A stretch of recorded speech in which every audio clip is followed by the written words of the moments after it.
Welcome back to the Toybox, where childhood memories meet the legends who made them. Today's guest is a true master of creatures and imagination. He helped unleash the weird and wonderful world of Boglins, brought the insect warriors of Sectaurs to life, and even worked alongside Jim Henson as a puppet builder on Fraggle Rock. This is a special conversation with toy designer and puppeteer Tim Clarke.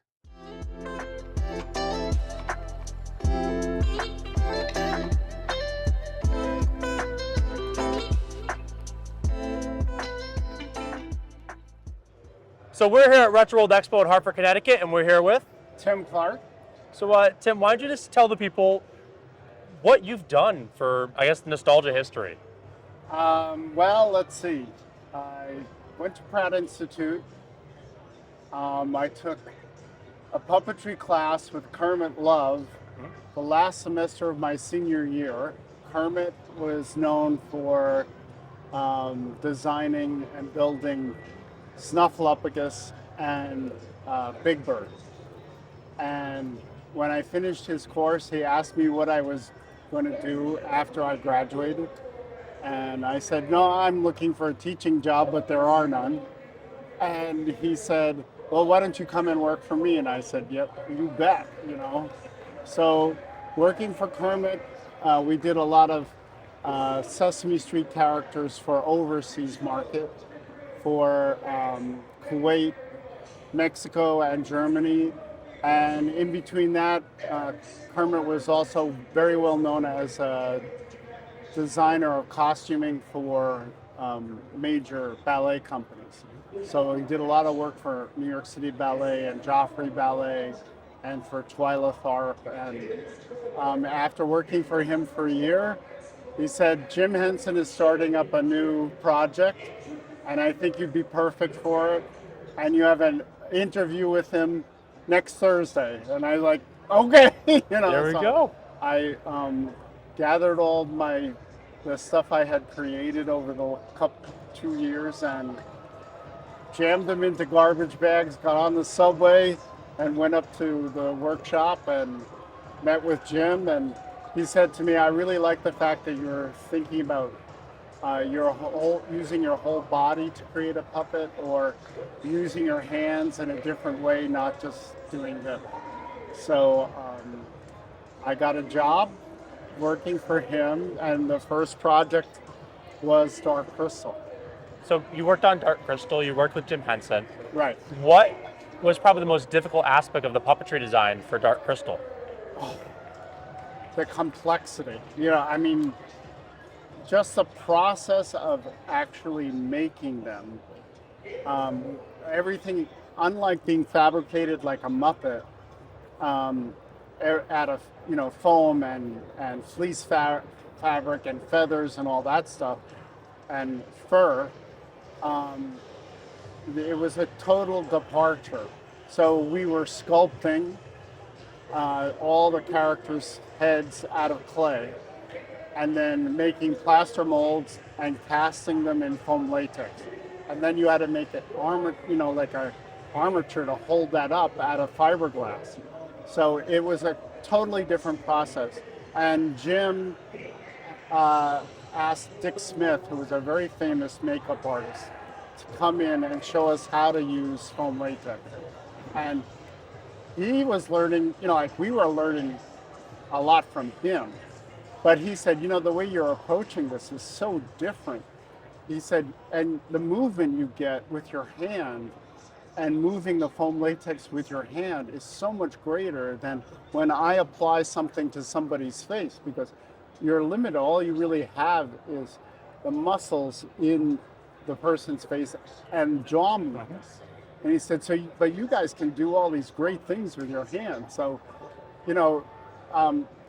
it was amazing, because before Dick Smith did makeup, it was kept like a hidden secret how to work with foam latex in the special effects movie industry. Okay. And Dick Smith was really the first person to share that with other people. Was there a specific puppet that you designed that was like, this is going to be to push my artistic ability? Oh, the Mystics is definitely the biggest challenge, because not only the size of it, making the mechanisms for their hands, making the mechanisms for their facial expressions. Um, let's see. And then the puppeteers themselves were put in a very difficult position. And then when we were doing stuff on the set, we were sitting in a well underneath the floor and working from down there up into the puppet, you know. So yeah, they were probably the most challenging to both create and to make move. Now, would you say it's more of retraining the puppeteer to use the puppet, or designing the puppet around the puppeteer? It's a little of both, really, because we had to work together, you know, to make them happen, you know, and we learned things from the puppeteer as to what was impossible, you know, and what was possible, and you know, they learned from us how to make it move, because we were designing it, and like the mechanism for the hand was for the mystic's hands. The fingers were so long, they were extensions for the fingers, but then I made it so that the line to create the tension to make those finger extensions move came over your knuckle.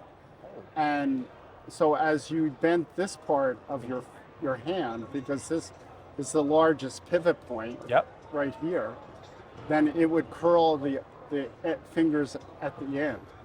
So yeah, you know, and the great thing is all of us who were working on those puppets, we were constantly sharing what we were discovering, you know, what would work. So you mentioned that like you learned from the puppeteers like what was impossible. Did you have an idea that I really want this to happen and then it just wasn't able to occur because of the limitations of the puppeteers? Well, I have to tell you, I worked on Dark Crystal for 3 years.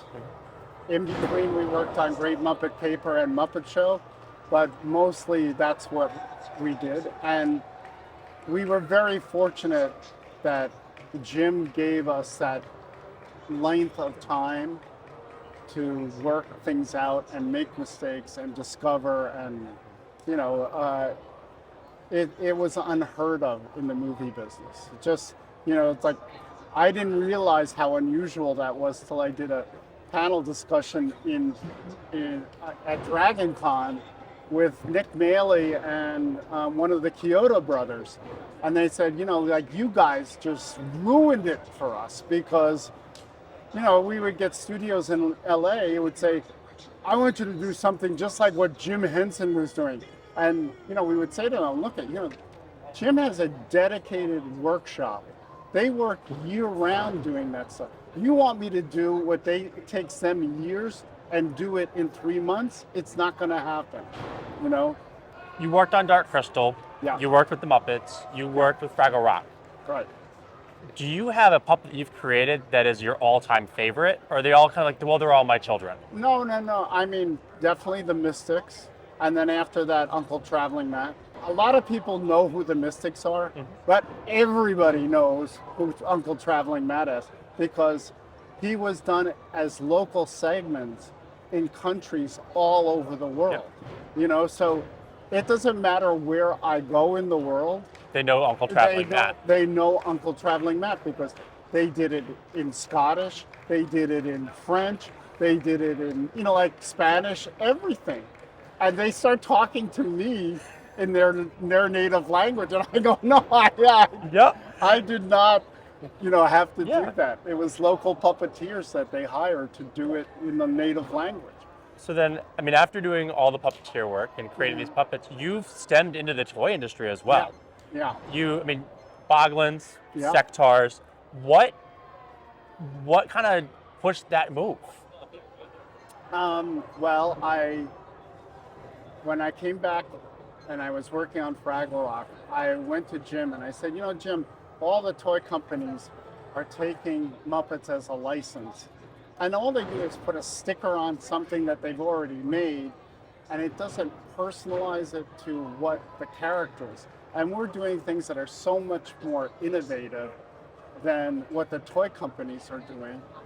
And we should start a workshop here that develops toy products and then sells them to the toy company.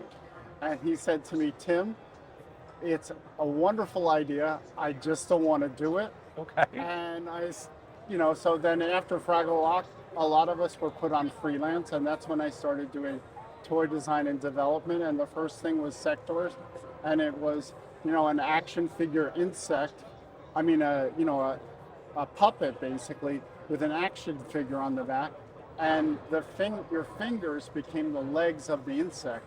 So the great thing about it is that the kid became the toy.